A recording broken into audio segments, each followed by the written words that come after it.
सभी को मेरा नमस्कार। आज हम जो कहानी सुनेंगे वो है ईमानदारी। विराजपुर नाम के एक गांव में राजन नाम का एक रईस किसान रहता था। उसके यहाँ धर्मेश नाम का एक लालची नौकर काम करता था। राजन वैसे तो उसके लिए बहुत कुछ करता, जितनी वस्तुएं या पैसों की वो उम्मीद करता उसे उससे ज्यादा ही मिलता। फिर भी उसे और ज्यादा पाने की लालच हमेशा रहा करती।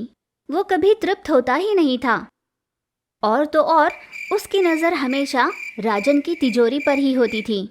कब उस तिजोरी की चाबी उसके हाथ लगेगी और कब वो तिजोरी का सारा माल लेकर वहां से फुर हो जाएगा, यही सोचा करता था। जब भी मौका मिलता वो छोटी मोटी चीजों की चोरी कर लिया करता। पर राजन की पत्नी को इस बात का पता चल जाया करता। पति को भी सचेत करती थी, पर राजन उसकी बातों पर ध्यान नहीं देता था।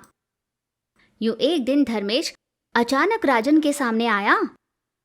साहब, मैं काम छोड़कर जा रहा हूँ। मैं कितनी ईमानदारी से काम करता हूँ, फिर भी आप मुझ पर विश्वास नहीं रखते।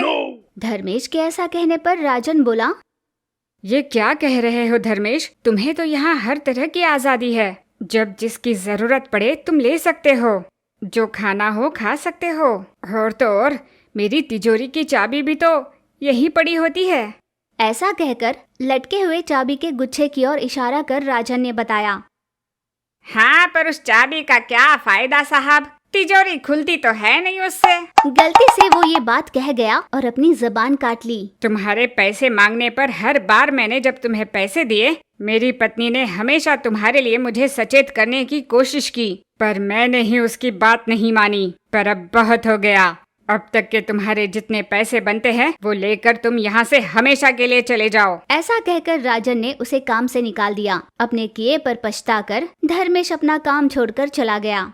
तो ये थी आज की कहानी। अगर ये कहानी आपको अच्छी लगी तो इसे लाइक और अपने दोस्तों में शेयर जरूर कीजिएगा और सब्सक्राइब करना मत भूलिए। ऐसी और इंटरेस्टिंग कहानी के साथ हम फिर लौटेंगे। Thank you for watching.